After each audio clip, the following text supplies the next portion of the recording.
Syrian തീരത്ത് വൻ വ്യോമാക്രമണം നടത്തി ഇസ്രായേൽ.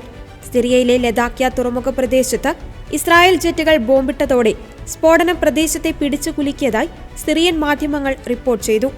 സോഷ്യൽ മീഡിയയിൽ പങ്കുവച്ച വീഡിയോയിൽ തുറമുഖത്തിന് മുകളിലായി ആകാശത്ത് വലിയൊരു സ്ഫോടനം നടക്കുന്നതായി കാണാൻ സാധിക്കും. ഡിസംബറിൽ ബഷർ അൽ അസദിന്റെ ഭരണകൂടം ഇസ്ലാമിസ്റ്റുകളുടെ നേതൃത്വത്തിലുള്ള വിമതർ കീഴടക്കിയതിനെ തുടർന്ന് സിറിയയിലെ ആയുധങ്ങൾ നശിപ്പിക്കുമെന്ന് ഇസ്രായേൽ പ്രതിജ്ഞയെടുത്തിരുന്നു. 2024 ഡിസംബറിൽ അസദിന്റെ ഭരണകൂടം വീഴുന്നതുവരെ UN സമാധാന സേനാംഗങ്ങൾ നിയന്ത്രിച്ചിരുന്ന ഇസ്രായേൽ സിറിയ അതിർത്തിയിലെ ബഫർ സോണിനുള്ളിലും ഇസ്രായേൽ സൈനികരെ വിന്യസിച്ചിട്ടുണ്ട്. ചൊവ്വാഴ്ച സിറിയയിലെ 2 വ്യോമതാവളങ്ങളിലും ഇസ്രായേൽ ബോംബാക്രമണം നടത്തിയിരുന്നു. സിറിയയിലെ ആക്രമണങ്ങളെ സിറിയയുടെ ഇടക്കാല നേതാവ് അഹമ്മദ് അൽ ഷറയും യൂറോപ്യൻ യൂണിയനും ഉൾപ്പെടെയുള്ളവർ അപലപിച്ചു. അതേസമയം ലെബനനിലും ഇസ്രായേലി വ്യോമാക്രമണങ്ങൾ റിപ്പോർട്ട് ചെയ്തു.